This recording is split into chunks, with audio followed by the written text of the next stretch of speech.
রাজ্য প্রশাসন চুপ কেন? অতি দ্রুত নেশার সঙ্গে যুক্ত চাইদেরকে। আগরতলায় বাম যুবদের ঢল, নেশার বিরুদ্ধে তীব্র প্রতিবাদ। জোরালো হচ্ছে লোকসভা নির্বাচন সামনেই, ৬৮ দিনের মাথায় লোকসভা ভোট। উত্তর পূর্বে রাজ্যে ত্রিপুরাতে এবার সিপিএম নেতা জিতেন্দ্র চৌধুরীদের নেতৃত্বে জোরালো আওয়াজ প্রতিবাদ চলছে। কেননা ভেঙে দাও শাসকের ব্যারিকেড। এই যে শাসকের ব্যারিকেড, তাদের একটা কার্যত বিজেপির বিরুদ্ধে সেটা লড়াই কতটা বাস্তবে মর্যাদা দেবে, এই মর্যাদার মাধ্যমে নেশার বিরুদ্ধে বাম যুবদের একেবারে প্রতিবাদ।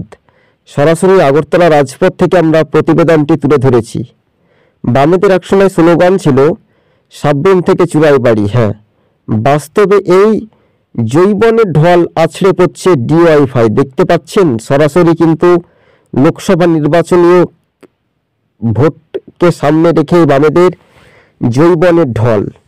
একই সঙ্গে 10,323 চাকুরি বিজেপির মন্ত্রীদেরকে খেসারত দিতে হবে, কেননা ভোটের সময় অনেকটা টালবাহানা ললিপপ দেখানো চেষ্টা করেছিল।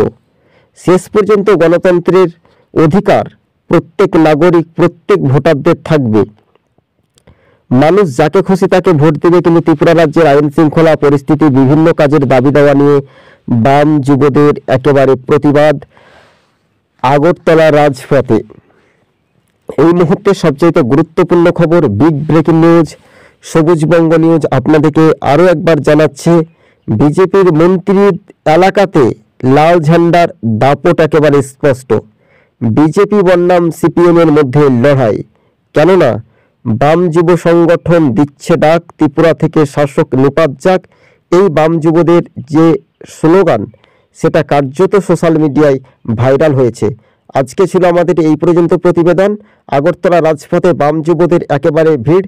সরাসরি কিন্তু ভিডিও ফুটেজ দেখুন, আগরতলা থেকে প্রতিবেদনটি তুলে ধরেছে। আমাদের ভারতের গণতান্ত্রিক যুব পক্ষ থেকে